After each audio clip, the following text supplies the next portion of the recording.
السلام علیکم ورحمۃ اللہ وبرکاتہ۔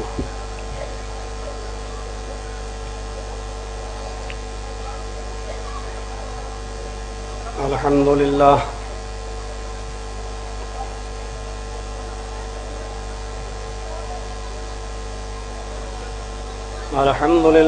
نحمده ونستعینه ونستغفره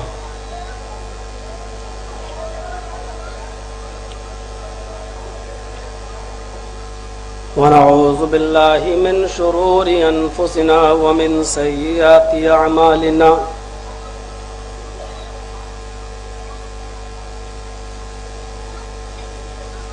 من يهده الله فلا مضل له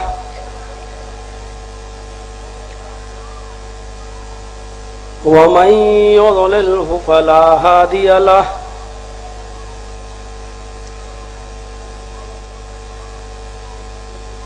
وأشهد أن لا إله إلا الله وحده لا شريك له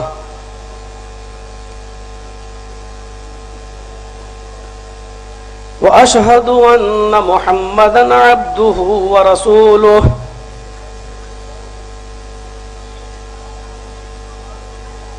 أما بعد فإن خير الحديث كتاب الله وخير الهدي هدي محمد صلى الله عليه وسلم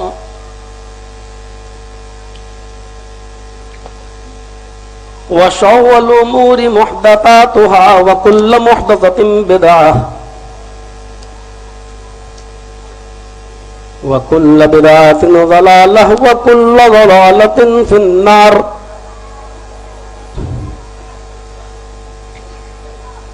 أعوذ بالله من الشيطان الرجيم، بسم الله الرحمن الرحيم۔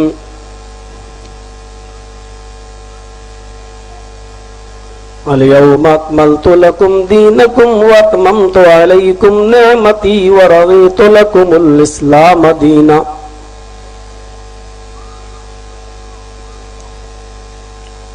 وقال تعالى: ومن يبتغي غير الإسلام دينا فلن يقبل منه وهو في الآخرة من الخاسرين۔ رب اشرح لي صدري ويسر لي أمري واحلل عقدة من لساني يفقهوا قولي۔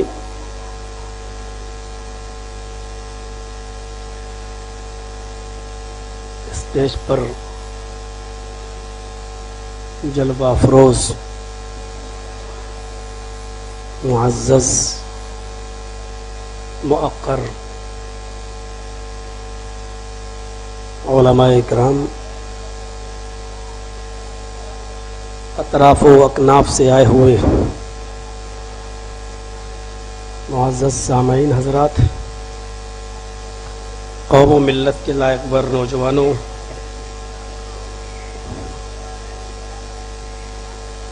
عصر کے بعد سے یہ پروگرام آپ سماعت فرما رہے ہیں۔ مختلف عناوین پر، موضوعات پر آپ نے خطاب سماعت فرمائے، اور ابھی مجھ سے پہلے فضیلت الشیخ جلال الدین قاسمی حفظہ اللہ سے بہت ہی خوبصورت دلائل سے مزین ایک مفید گفتگو اور خوبصورت تقریر آپ نے سماعت فرمائی۔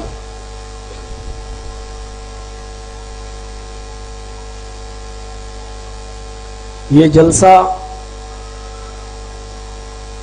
جو بہت ہی کم ٹائم میں یہاں رکھا گیا ہے، اس کی غرض و غایت کیا ہے، مقصد کیا ہے، یہ آپ کو بھی معلوم ہے اور ہمیں بھی معلوم ہے۔ اصل میں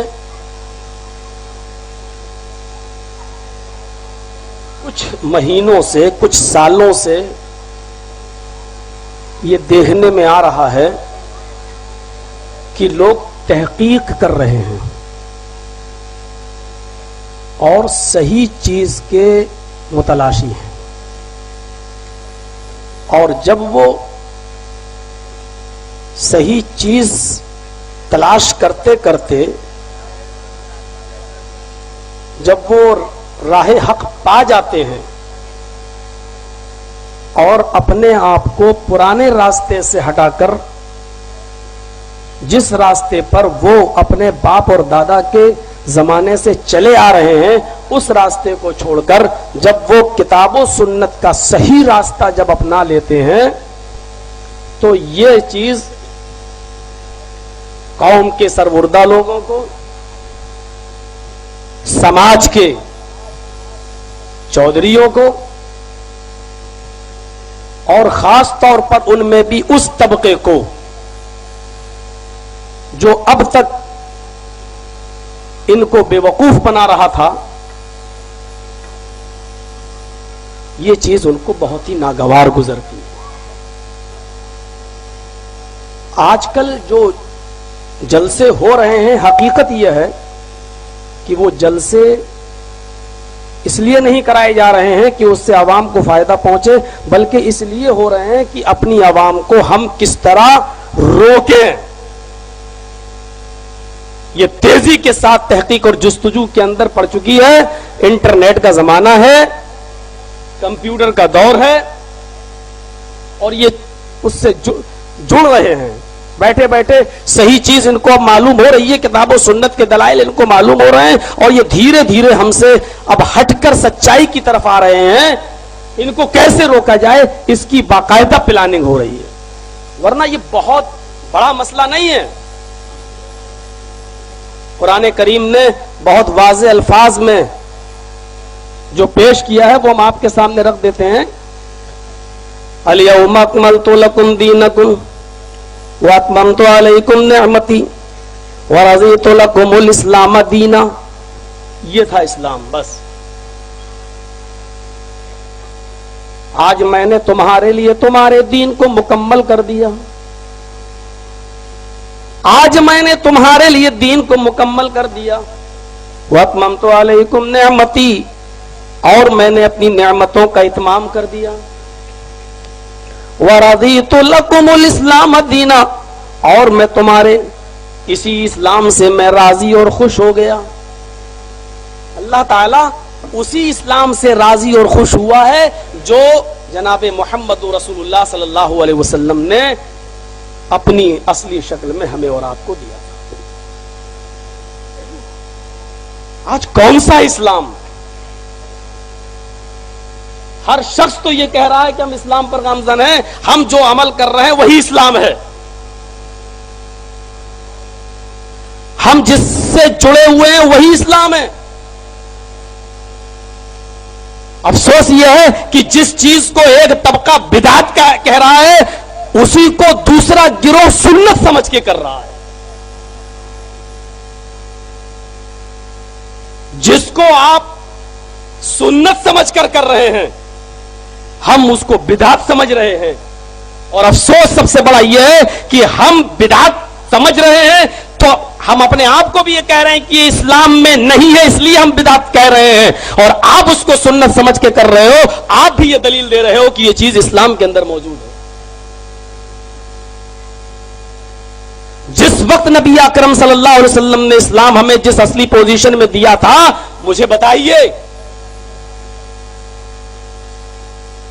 کیا اذان کے بعد نبی اکرم صلی اللہ علیہ وسلم کے زمانے میں حضرت عبداللہ ابن ام مکتوم یا حضرت بلال جو اذانیں دیا کرتے تھے، کبھی اذان کے بعد حضرت بلال رضی اللہ تعالیٰ عنہ نے الصلاۃ والسلام علیکہ یا رسول اللہ پڑھا ہے؟ یا اذان سے پہلے کبھی الصلاۃ والسلام علیکہ یا رسول اللہ کہا گیا ہے؟ یا نبی اکرم صلی اللہ علیہ وسلم کے اس دنیا سے رخصت ہو جانے کے بعد تھوڑی دیر کے لیے ابھی مجھے اجازت دیجیے، میں لفظ رخصت استعمال کروں گا، ابھی انتقال کا لفظ استعمال نہیں کر رہا ہوں۔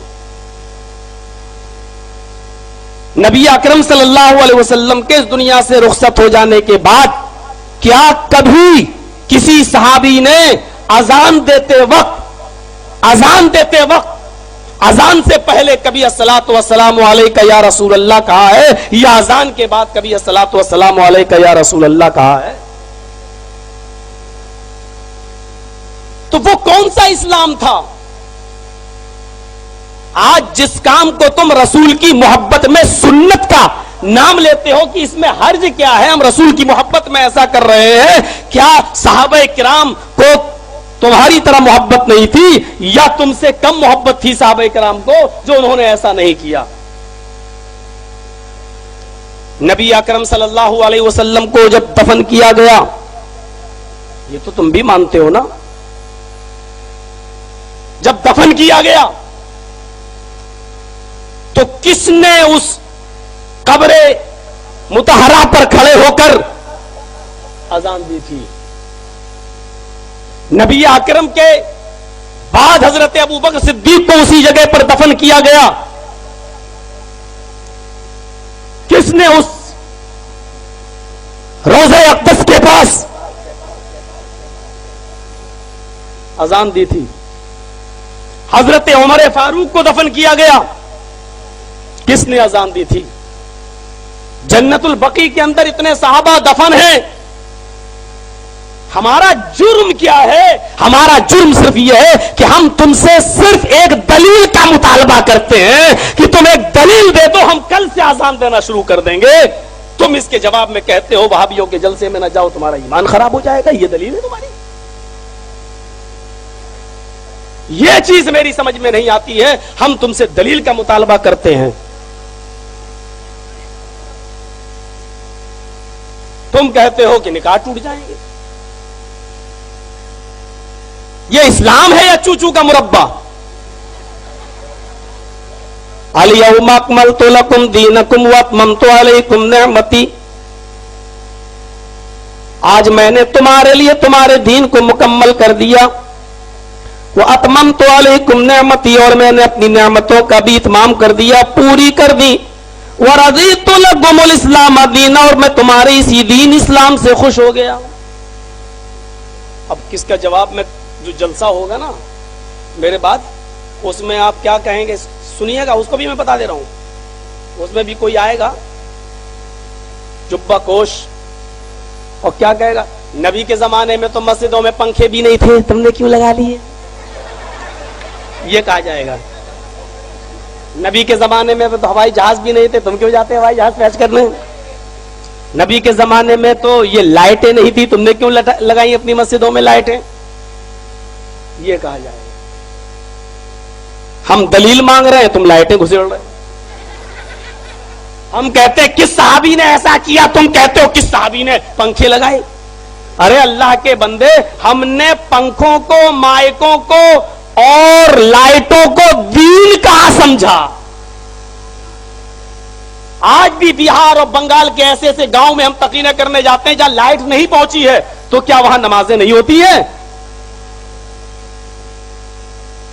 وہاں پنکھے نہیں ہیں، لائٹ ہی نہیں، پنکھے ہی نہیں لگے مسجدوں میں، پھوس کی مسجدیں بنی ہوئی ہیں۔ میں نے کہا پنکھے لگاؤ ثواب ملے گا۔ تو آپ یہ بات غور سے سمجھنے کی کوشش کریے کہ ہم نے اس کو دین میں کہاں جوڑا ہے۔ اللہ کے نبی صلی اللہ علیہ وسلم فرماتے ہیں، اما عائشہ رضی اللہ تعالیٰ عنہ اس حدیث کی راویہ فرماتی ہے کہ اللہ کے نبی صلی اللہ علیہ وسلم نے فرمایا، من احدث فی امرنا ھذا ما لیس منہ فہو رد، جس نے میرے اس دین کے اندر کوئی نئی چیز نکالی، فی امرنا فی دیننا، جس نے ہمارے دین کے اندر کوئی نئی چیز نکالی جو پہلے سے اس میں موجود نہیں تھی، جو ہم نے نہیں بتائی، اور کسی نے دین کے اندر اس کو سنت سمجھ کر یعنی میری طرف منسوب کر کے اس کو لاگو کیا، جو میں نے نہیں بتائی، میرے صحابہ نے نہیں کی، فرمایا فہو رد، وہ مردود ہے۔ دین کے اندر کوئی نئی چیز نکالنا، مسجدوں میں کوئی مائک سے اذان دیتا ہے، ہم یہ نہیں کہتے کہ مائک سے اذان دینا ہی سنت ہے، بغیر مائک کی اذان نہیں ہوگی میرے بھائیوں، لیکن تم نے اذان کو قبر پہ دینا سنت بنا لیا ہے۔ قبر پہ کھڑے ہو کر میت کو دفن کرنے کے بعد اس کے اوپر کھڑے ہو کر اذان دو. پوچھا گیا اذان کیوں دیتے ہیں؟ کہنے لگے کہ سوال جواب ہوتا ہے, منکر نکیر حساب و کتاب لیتے ہیں, من ربو کا تیرا رب کون ہے, ماں دینوں کا تیرا دین کون ہے, کیا ہے. تو ایسے موقع پر جب شیطان بھی بہکانے لگتا ہے, لیکن جب اذان دی جاتی ہے تو شیطان بھاگ جاتا ہے. شیطان سے اتنی پکی دوستی تو صرف تمہاری ہی ہو سکتی ہے جو قبر کے اندر دفن کرنے کے بعد بھی تمہارا پیچھا نہ چھوڑے. ہماری نہیں, ہماری نہیں. ہماری زندگی کے آخری سانس تک تو وہ بہکا سکتا ہے, لیکن میرے پیارے ساتھیوں مرنے کے بعد نہیں, مرنے کے بعد نہیں, قبر کے اندر نہیں. امام مالک رحمت اللہ علیہ کی جب انتقال کا وقت قریب آیا اور آخری سانسیں لے رہے تھے تو وہ یوں کہتے جا رہے تھے, ابھی نہیں, ابھی نہیں, ابھی نہیں. پوچھا ارے یہ کیوں کہہ رہے ہو؟ کہا یہ جو بیٹھا ہے نا یہ, کہا کہ مجھے تو نہیں دکھ رہا, کہا مجھے دکھائی دے رہا ہے, یہ شیطان ہے, یہ کہہ رہا ہے کہ میں نے پوری زندگی تم سے غلط کام کرانے میں صرف کرنا چاہیے, لیکن تم میرے داؤں میں, میرے چنگل میں نہیں آئے, بچ کے جا رہے ہو. آئے امام مالک, تم پہلے شخص ہو جو میرے چنگل میں نہ آ سکے, تم صاف ستھری زندگی بسر کر کے جا رہے ہو اور میرے بہکاوے میں تم نہیں آئے. امام مالک کہتے ہیں ابھی نہیں, ابھی نہیں, یعنی ابھی سانسیں میری باقی ہیں اور تو میرا پیچھا کر رہا ہے.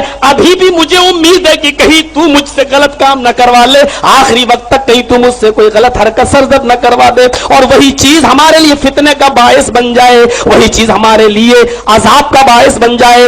ابھی نہیں, ابھی نہیں, جب تک میری آخری سانس نہیں نکل جائے گی میں اپنے آپ کو مطمئن نہیں سمجھوں گا. شیطان آخری وقت تک تو پیچھا کر سکتا ہے, لیکن مرنے کے بعد قبر میں بھی تمہیں بہکائے, اتنی گہری دوستی تو تم سے ہی ہو سکتی ہے, ہم سے نہیں. میرے بھائیوں, میری سمجھ میں نہیں آتا ہے, یہ دلیلیں دیتے ہو کہ یہ سنت ہے. ارے جو کام نبی نے نہیں اور نبی کے بعد صحابہ نے نہیں کیا وہ سنت کہاں سے ہو گیا؟ وہ کہاں سے ہو گیا سنت؟ جس کام کو جناب محمد رسول اللہ صلی اللہ علیہ وسلم فرما رہے ہو. حضرت علی فرماتے ہیں کہ اللہ کے نبی نے مجھے حکم دیا اور میں تمہیں حکم دیتا ہوں. یہ حدیث حضرت علی سے مروی, فرمایا میں تمہیں حکم دیتا ہوں کہ جاؤ جتنی بھی پکی قبریں تمہیں دکھائی دیں, پکی قبریں, مسلم شریف کتاب الجنائز اٹھاؤ, حدیث, جتنی بھی پختہ قبریں تمہیں دکھائی دیں ان تمام پختہ قبروں کو زمین کے برابر کر دو. ہم تم سے حدیث کی بات کرتے ہیں, تم کہتے ہو نہیں. پکی قبریں, روزانہ عطر چھڑکا جا رہا ہو, پھول بھی چڑھائے جا رہے ہوں, اور وہاں چرسی اور افیمچیے بھی بیٹھے ہوں, تو ہر آدمی تو یہ چاہے گا کہ مرنے کے بعد ایسا انجام میرا بھی ہو. ڈرنے کی ضرورت ہی نہیں ہے, وہ موت سے ڈرے گا ہی نہیں, وہ تو یہ سوچے گا ارے روزانہ عطر چھڑکا جائے گا, ہم کو ڈر ہی نہیں لگے. کیوں؟ روزانہ تو لوگ ہمارے پاس راتوں دن رہیں گے, ڈر کس بات کا؟ اس لیے فرمایا میرے بھائیوں, قبرستان کی زیارت کا مقصد یہ بتایا کہ قبرستان جاؤ, اس لیے جاؤ کیونکہ تمہیں اپنی موت یاد آئے گی کہ ایک دن ہمیں بھی یہاں جانا ہے. وہ پھوٹی ہوئی قبریں, کچی قبریں اور ٹوٹی ہوئی قبروں کو دیکھ کر اپنی موت یاد آتی ہے, پکی قبروں کو دیکھ کر حاجی علی کی درگاہ پہ چلے جاؤ, موت یاد آئے گی. وہاں تو بڑے فائدے نظر آئیں گے, اور فائدے میں بہت بڑی بڑی چیزیں یہاں گئی ہیں, غور کرو تو بہت بڑی بڑی چیزیں. اب کوئی ضروری ہے کہ سب چیزوں کا نام لوں؟ میرے بھائیوں کوئی ضروری نہیں کہ ساری چیزوں کا نام لوں. اب حاجی علی کی درگاہ پہ چلے جائیے, دیکھ لیجیے کتنے فائدے نظر آئیں گے, کتنے فائدے. ارے بھائی, تو اسلام وہ ہے جو شریعت نے, جو نبی اکرم نے ہمیں دیا ہے. اب ہمارے اوپر الزامات جو لگائے جاتے ہیں ذرا سن لو, کیا کہتے ہیں یہ وہابی. اسلام کی ایک مثال دیکھیے گا, کیا کہتے ہیں یہ لوگ وسیلہ نہیں مانگتے, وسیلہ نہیں پکڑتے. تم سے زیادہ وسیلہ پکڑتا ہوں میں, اور تم سے بڑا وسیلہ پکڑتا ہوں میں. وسیلے کی دو قسمیں ہوتی ہیں, ایک شرعی وسیلہ اور ایک ناجائز وسیلہ. ایک جائز وسیلہ, ایک ناجائز, ایک شرعی اور ایک غیر شرعی. ہم شرعی وسیلے کے قائل ہیں اور شریعت ہمیں اس کی اجازت دیتی ہے شرعی وسیلے کی, اور تم سے بڑا وسیلہ پکڑتے ہیں, تم سے جائز, تم سے اچھا وسیلہ. وسیلہ کہتے کس کو ہیں؟ مثالیں دیکھے ہوگا ہمارے بھائیوں کی, چھت پہ چڑھنا ہو تو سیڑھی کی ضرورت پڑتی ہے. جھوٹ بولتے ہو, چھت پہ جانا ہو تو سیڑھی کو چھوڑنا ہی پڑتا ہے. دیکھ لو, یہ 10 سیڑھی ہے, چھت ہے اوپر, پہلی سیڑھی پہ ہم نے قدم رکھا پہنچ گئے؟ نہیں, پہلی سیڑھی کو چھوڑنا ہی پڑے گا. اب دوسری سیڑھی پہ قدم رکھا پہنچ گئے؟ نہیں, دوسری کو چھوڑنا ہی پڑے گا. 10ویں پہ پہنچ گئے, چھت آ گئی؟ نہیں, 10ویں سیڑھی کو چھوڑنا ہی پڑے گا. اب ہم چھت پر پہنچے, سیڑھی کو چھوڑے تو ہم چھت پر پہنچے. یہ دلیل تو ہمارے فیور میں جا رہی ہے, باباؤں کو چھوڑنا ہی پڑے گا اللہ تک جانے کے لیے. تم دلیل بھی دیتے ہو ایسی جس میں مات کھا جاتے ہو. اگر پکڑے رہو گے تو اوپر نہیں پہنچ پا رہے ہو.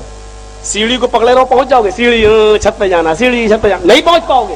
سیڑھی کو چھوڑنا ہی پڑے گا. ایسے ہی اللہ تک جانا ہے اور اللہ تک پہنچنا ہے تو آپ کو باباؤں کو چھوڑنا ہی پڑے گا. کیوں؟ اس لیے کہ اللہ نے ڈائریکٹ کہا ادعونی استجب لکم, میرے بندو تم ڈائریکٹ مجھے پکارو, میں تمہاری ڈائریکٹ فریاد سنوں گا. ہم نہیں سنیں گے تو کون سنے گا؟ قل یا عبادی الذین اسرفوا علی انفسہم لا تقنطوا من رحمت اللہ. اے نبی میرے بندوں سے کہہ دو, اے نبی میرے بندوں سے کہہ دو. کس سے؟ میرے بندوں سے. اگر انہوں نے گناہ کر کر کے اپنے نفسوں پر ظلم کیا ہے, اپنی جانوں پر ظلم کیا ہے, تو وہ اللہ کی رحمت سے, میری رحمت سے نا امید نہ ہو جائے. لا تقنطوا من رحمت اللہ, اللہ کی رحمت سے نا امید نہ ہو. اللہ نے ڈائریکٹ کہا مجھے پکارو, میں سنوں گا. اچھا ایک بات بتاؤ, ڈائریکٹ تو اللہ ہی کو تم بھی پکارتے ہو, ہم مجرم کیوں ہیں؟ نماز پڑھتے ہو, کیا کہتے ہو؟ چلو نماز پڑھنے گئے, کون سے بابا کو پکارا؟ چلو یہی نیت باندھ لی, چلو چلے. اب کیا کہہ رہے ہو؟ الحمدللہ رب العالمین. چلو تیزی سے پڑھ رہے ہو, الحمدللہ رب العالمین الرحمن الرحیم مالک یوم الدین ایاک نعبد و ایاک نستعین. کس کو کہہ رہے ہو؟ بابا کا تو نام نہیں آ رہا. ایاک نعبد و ایاک نستعین, اے اللہ ہم تیری ہی عبادت کرتے ہیں اور تجھ سے ہی مدد مانگتے ہیں. پھر کیا کہتے ہو؟ اہدنا الصراط المستقیم, اے اللہ ہم کو سیدھا راستہ دکھا, ہم کو سیدھے راستے پہ چلا, ہم کو سیدھے راستے پہ چلنے کی توفیق دے. یہ دعا آپ کس سے مانگ رہے ہو؟ اللہ ہی سے تو مانگ رہے ہو. تم اللہ سے مانگو ڈائریکٹ تو تم مسلمان, اور ہم ڈائریکٹ کہیں اللہ مجھے بیٹا دے دے, مجھے بیٹی دے دے, اے اللہ مجھے بیٹا بیٹی دے دے, تو ہم گستاخ ہو گئے, ہم بغیر وسیلے والے ہو گئے. تم ساری چیزیں اللہ سے ڈائریکٹ مانگو تو مسلمان, اور ہم صرف بیٹا بیٹی اللہ سے, ساری چیزوں کے ساتھ بیٹا بیٹی بھی اللہ سے مانگ لے تو گستاخ, کافر. تم صرف ایک ہی چیز تو بابا سے مانگتے ہو, بیٹا بیٹی, اس کے علاوہ تمہیں کچھ دکھتا ہی نہیں ہے. جتنے بھی دھاگے بندے ہوتے ہیں دیکھ لو جا کے, بیٹا, یا زیادہ سے زیادہ لڑکیاں جاتی ہیں میرا فلاں سے چکر ہے, باپ رکاوٹ بن رہا ہے, بابا میری سن لو.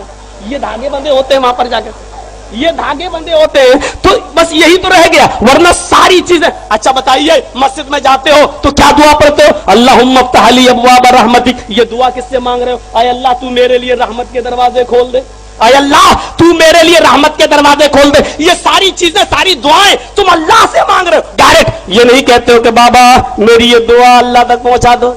یہ ساری دعائیں ڈائریکٹ اللہ تک پہنچ رہی ہیں. اس وقت میں گناہگار اپنے آپ کو نظر نہیں آتے ہیں, تمہارے پاپ اور تمہارے گناہ تم کو نظر نہیں آتے ہیں, اور ہم نے صرف یہ کہہ دیا کہ اللہ 4 سال 5 سال 6 سال ہو گئے بیٹا بیٹی نہیں ملا ہے, اللہ تو مجھے بیٹا دے دے. رب ہب لی من الصالحین, اللہ مجھے صالح اولاد عطا فرما. کہنے لگے یہ وہابی ہے, یہ بیٹا ڈائریکٹ مانگ رہا, نہیں سنیں گے.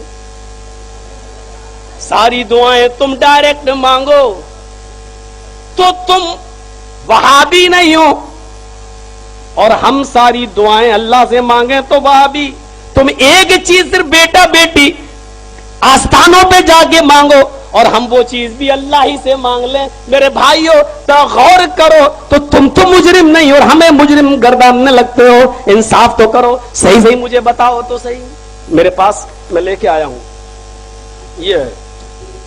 یہ کتاب ہے الملفوظ, ملفوظ اعلی حضرت, اور میں وہ بھی لے کے آیا ہوں جو ایک وہ چلا رہا ہے بہت دنوں سے, سیرت غوث پاک میں 4 سال سے ڈھونڈ رہا ہوں, یہ مل نہیں رہا. میں وہ کتاب بھی لے کے آیا ہوں.